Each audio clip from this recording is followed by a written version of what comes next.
Hi, my name's Stephanie and I'm a cetacean biologist, so I work on whales and dolphins, and I'm particularly interested in their ecology and the role they play as indicators of our ocean's health.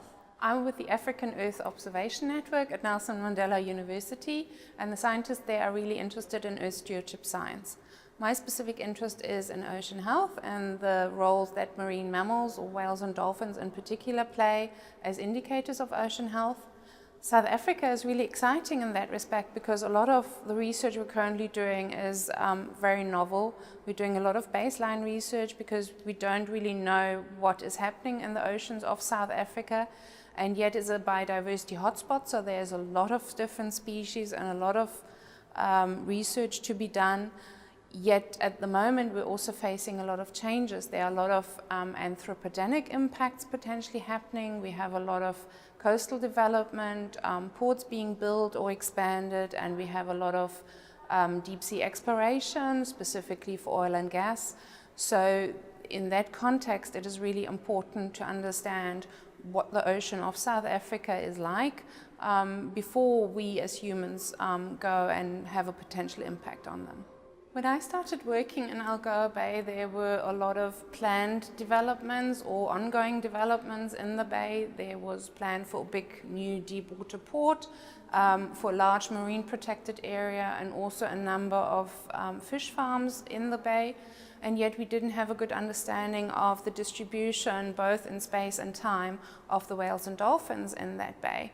So after a 3-year survey to really find out the distribution of these animals, we found one of the surprising results was that we found a large number of baleen whales with their calves.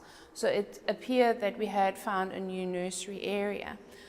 This might be a result of the recovering whale populations of South Africa. Post the ban on whaling, our humpback whale and southern right whale populations are growing at 9% and 7% respectively, and they are recolonizing old areas where they were previously found.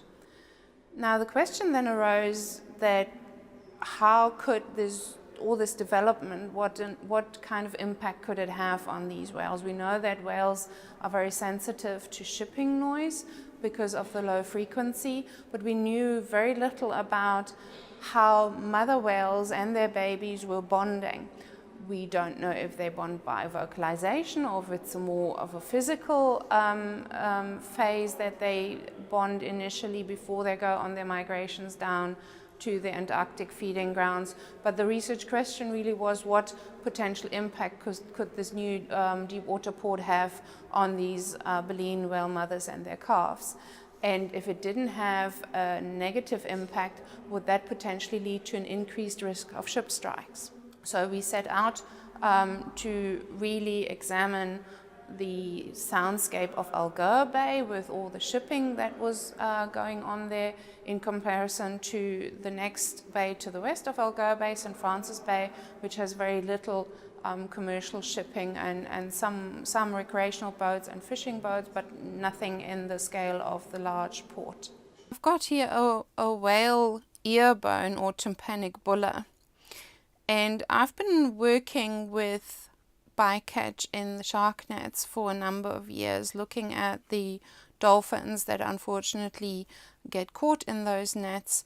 And even though that's very sad, the work that we can do with those carcasses is very valuable in terms of understanding basic morphology and anatomy better of these animals.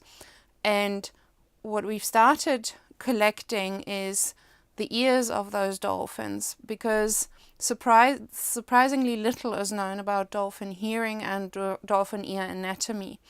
And we've been collecting samples of these ears in order to find out more about the anatomical structure of these ears, to understand dolphin hearing better, differences between species, but also to look at what is normal versus what is abnormal resulting from disease or from anthropogenic impacts like noise in the oceans. So in order to assess impact that might result from humans' activities in the oceans, you also need to first understand what the normal structure is, what is the norm. So what we have here is the skeletal part of a whale's ear. So the soft structure has rotted away and we're only left with the skeleton of it really. On a fresh ear, what we would do is preserve it in formalin, which preserves the soft tissue. And then we would decalcify this bone and section it so that we would then get a histological section of the soft part as well. And we could then examine that under a microscope to look at the basic histology and anatomy of the dolphin's ear. So I'm on the beach here in Port Elizabeth. You can see Algoa Bay behind me and the port of Port Elizabeth to my right, and the new port development with all the ships lying in front of it, the port of Coega at the far end of the bay. And the reason the research we're doing here is so interesting at the moment is that we are now able to combine the historical aspect using the marine mammal collection at the Port Elizabeth Museum and really looking at global change over the last few decades, and combining that with the work we're doing in Algoa Bay and in Eastern Cape waters on current new developments and anthropogenic impacts that result from that on the marine mammals in our waters. So the combination of these two scenarios, from using material from the collection and data from the field studies, allows us to then really look at cumulative or multiple impacts on the marine mammal populations in our waters and to tease apart what is really affecting them. Is it just one factor such as global change in prey distribution,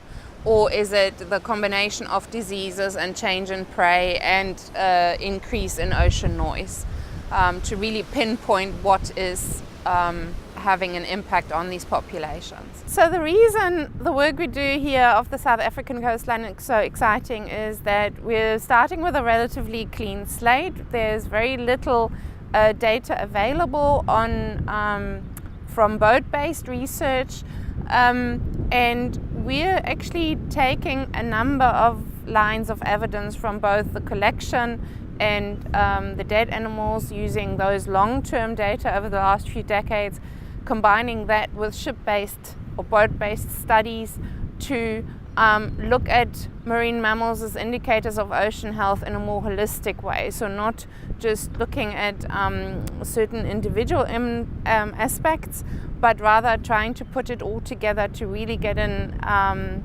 idea of the cumulative impacts these animals are exposed to. So some of these impacts, for example, are the changes in prey over the last few decades. Looking at stomach contents and isotopes, we can determine if there's been a substantial change in the prey base for these animals in relation to global change. We're also starting to look more at pollutants in conjunction with that, and parasites, and looking at the interplay of parasites and pollutants with the prey and the predator, so the dolphins.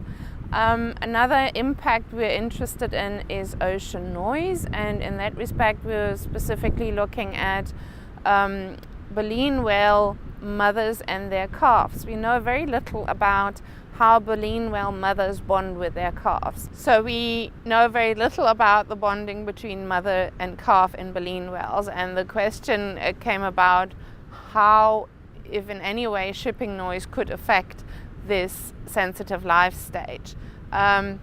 It might not have a very big impact on these animals, but the flip side of that would then be that the whales are very comfortable in an area where there is a lot of shipping, and they might actually increase in numbers, and then the risk of ship strikes, so collisions between ships and whales, might increase. And that is really an interesting question, both for the conservation of the animals as well as for safety of the people on the vessels.